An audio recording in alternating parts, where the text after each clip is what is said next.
Thinking about living in Orange County, California? You may have heard that Orange County is all beaches and sunshine, but what's the real deal? Spoiler, it's not all perfect. Today, we're diving into the good, the tough, and the tasty. And remember, hit that subscribe button if you want to learn about living in Orange County, California. We publish videos like this every week. So in terms of day-to-day realities of living in Orange County, you are going to be dealing with horrific traffic.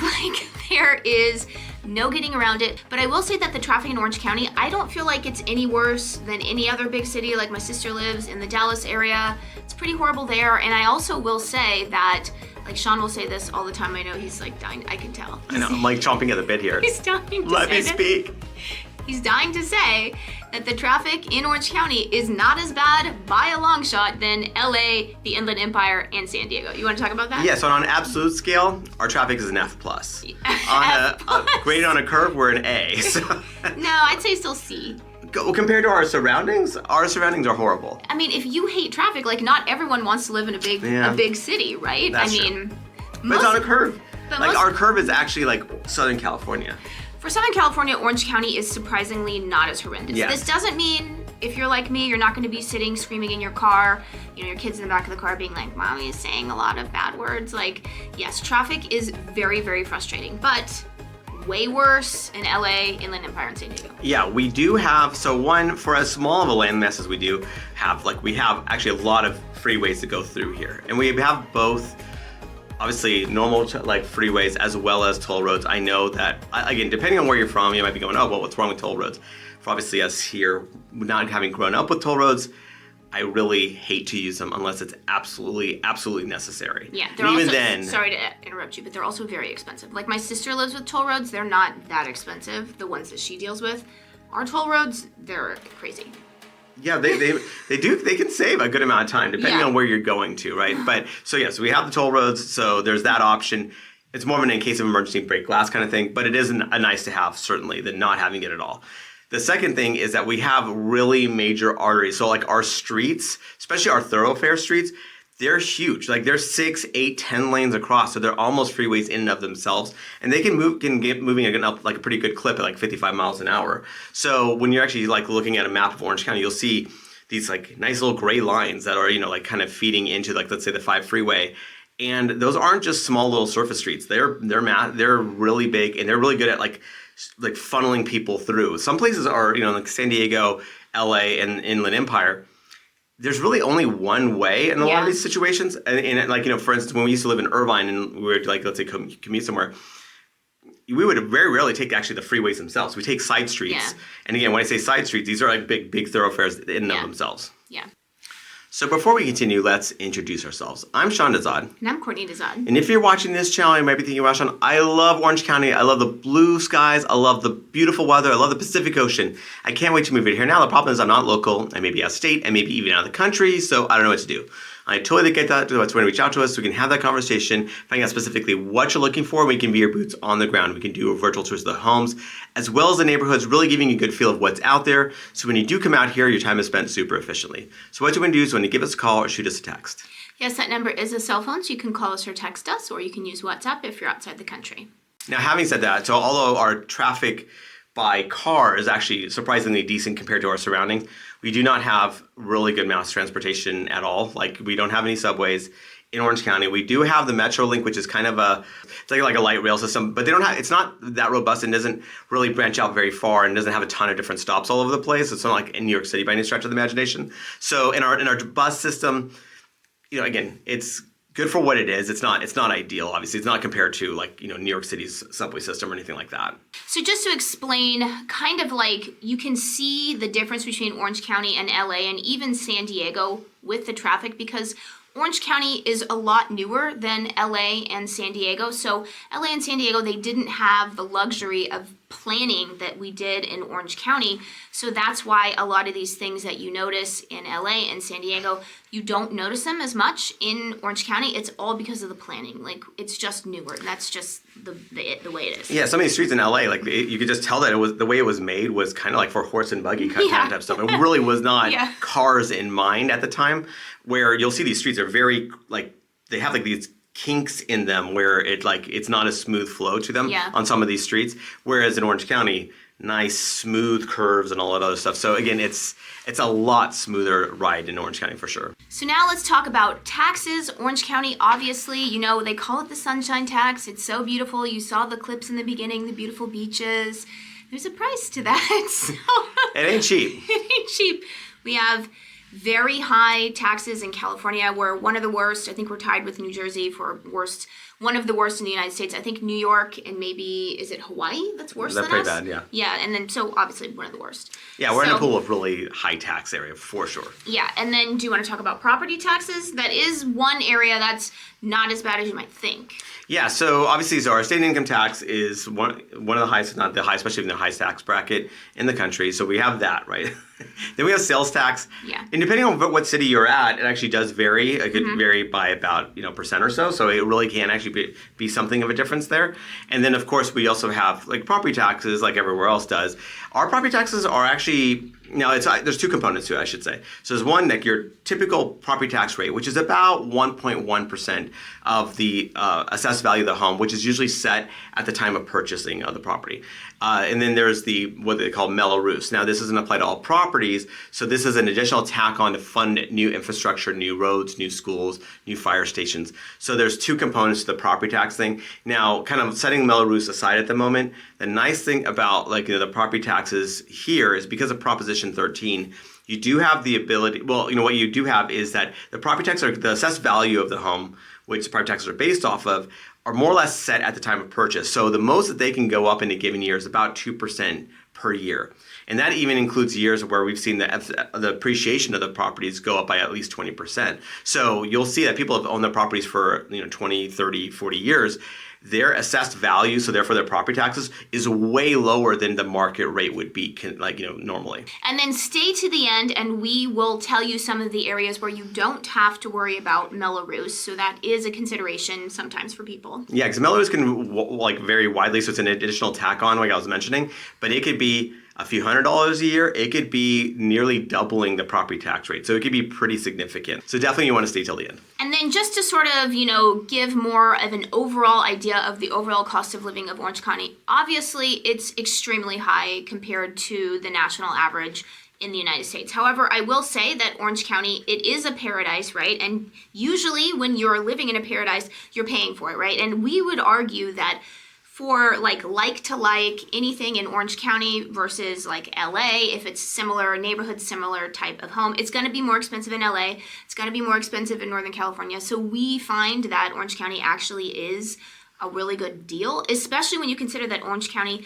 it's no longer a bedroom community of LA. Like it started out as that, but we have very large job centers in Orange County as well. So it's not like you have to drive to LA and live in Orange County. Of course, lots of people do that, but you don't have to. Yeah, so our proximity to the job hubs, whether within county or just directly outside of it, is really, really strong. I mean, Orange County itself is, top half of the state. If we were our own economy, we'd be in the top half of the states in the country. And then on top of that, if we were just our own country, this little county here would actually be, I think, 72nd in the world. So we're pretty robust in and of ourselves, and then of course we get the luxury of tapping into the overall greater LA market. And the thing is that when you're talking about cost of living, of course, housing is going to be the major thing that makes us much more expensive than the rest of the country. But what's nice is that actually a lot of the other things, energy notwithstanding, energy we are on the high side, but then you could do solar if that's what you want to do. But energy notwithstanding, the rest of the other elements of the cost of living are actually pretty reasonable. Yeah. Where, if you're buying goods and services, if you're buying,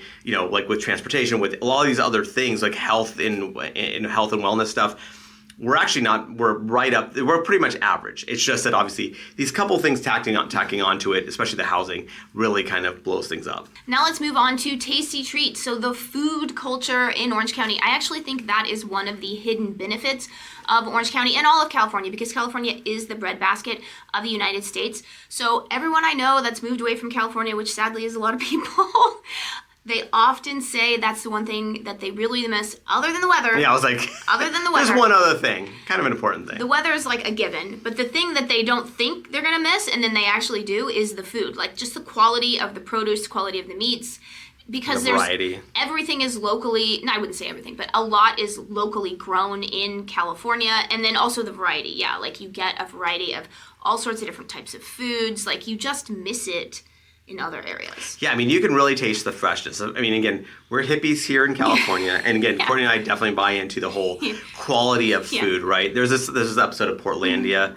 I felt like they were actually making fun of us personally because they really want to know the sourcing of the chicken, like how it felt its life went. The chicken is a heritage breed, woodland raised chicken that's been fed a diet of sheep's milk, soy, and hazelnuts. Okay, this is local?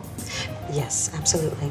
And I'm like, that's not too far off of how we feel about this stuff. I wouldn't mind. Yeah, we're like a little biography on the chicken. But like basically, so like we really do care in general. Again, not everyone, of course, but a lot of people do care about how that, is organic, how was it grown, how local it's like, how, because sometimes something can be organic, but depending on even what country, you can get really deep in the weeds. So we're really into very high quality foods.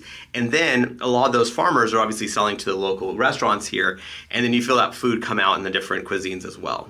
Okay, so I know that the headline says traffic, taxes, and tasty treats, but obviously that's not the only thing that you're going to be experiencing if you do decide to come out here to Orange County. So let's just briefly talk about like the overall vibe of Orange County. Obviously, we have many videos that are about this, but I would say obviously like one of the main reasons people come out here is the weather, right? I mean, we have absolutely like fantastic weather. Of course, that doesn't mean sometimes it's not a little hot, sometimes it's not raining, but I would say 300 days out of the year, our weather is better than the best weather everywhere else. It's just not even close. Like when you're in other areas and then people are like, oh, what a beautiful day it is today. I'm like, it's okay. Like it's probably the worst day in Orange County. I would say it definitely isn't a memorable day in Orange County, right? So like they're like the best day, which is like 1 or 2 days, like one day in the fall, one day in the spring that they have going for them, and they're really taking it in, and you're just kind of there going, I mean, it's fine. I wouldn't have really thought much about it because it's like a typical day in Orange County. It's anything all that special. So you really do take for granted, and you will become a wimp when it comes to weather. Like you leave other places. Actually, it's kind of funny. I think that when you go to other places, your mind is right. You kind of have your mind right about what's going to happen, right? You're not expecting Orange County weather, but when you're in Orange County and the temperature deviates from 68 degrees by 5 degrees, you're like, if I say 5 degrees, you're really feeling it. You're like, wow, that's either really cold or kind of really hot, and so you have to like make preparations on. Like, do you have to wear a light sweater? Like for instance. I do. I often wear a light sweater. You do. Yes, I do. Okay. And then just another like overall of what Orange County is like. It definitely is a suburban paradise, but I think we need to be clear. Some people think of suburbia as those big suburban cities, out in Texas or something like that, and there's just nothing around them. It's just all houses. Like Orange County is maybe unique in that it's a suburban paradise, but it has job centers. Like I'll use Irvine as the extreme example. Like Irvine is so convenient because it's like your little radius of life is basically like a 2-mile radius. Like there's where you work, there's where you shop, there's all your favorite restaurants. There are the schools. There's all, the top rated schools. So Orange County, obviously, I'd say Irvine, that's one of the reasons it's so popular because it is so convenient like that. But, Orange County is kind of like that everywhere. Yeah, it's indicative of the whole thing. Like, again, we know, like, for instance, in Houston, there's just massive developments, like 10,000 plus properties in these big suburbs, right? But there's no, like, one, the retail is pretty sparse anyway, but then the job centers are like, let's say in Houston proper, where you're commuting at least an hour plus, an hour to 2 hours. I mean, it can be pretty bad where like, you get, you're definitely getting a good deal for the home, but it's way out of the way. Whereas here, it's kind of like what's nice is that it does have it definitely has a suburban vibe. There's no question about that. But you're really close to everything else. It's like amazing how much it just changes from suburban to the work center areas or to the retail areas. Like and then again, if you needed to go to LA, it's really not that far away, especially depending on how you time it for your commute there. There's tons of people that like work in LA and live in Orange County because they want the Orange County lifestyle. Yeah. And now the teaser, we teased you with staying till the end to talk about Mello-Roos. So maybe what are some of the areas that don't have Mello-Roos? And also, are there any new construction areas that don't have Mello-Roos?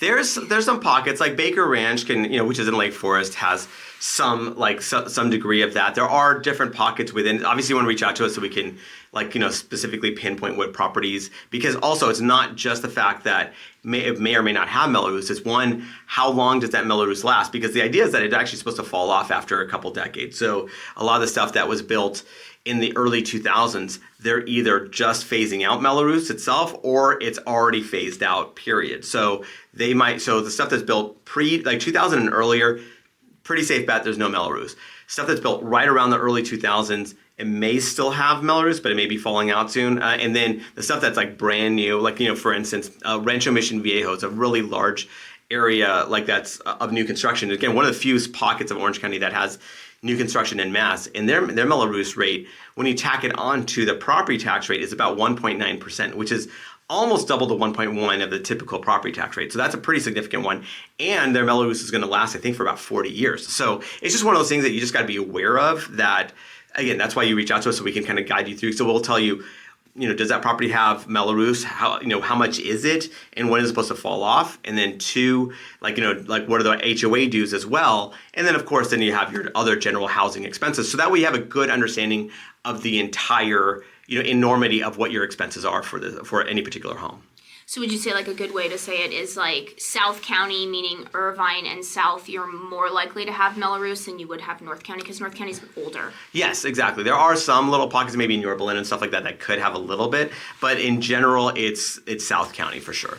And remember, we are licensed realtors here in the state of California. So as much as we love making these videos, what we love more is to help you with your real estate needs. So whether you're looking to buy or sell a home, what you want to do is when you give us a call or shoot us a text. Yes, that number is a cell phone, so you can call us or text us, or you can use WhatsApp if you're outside the country.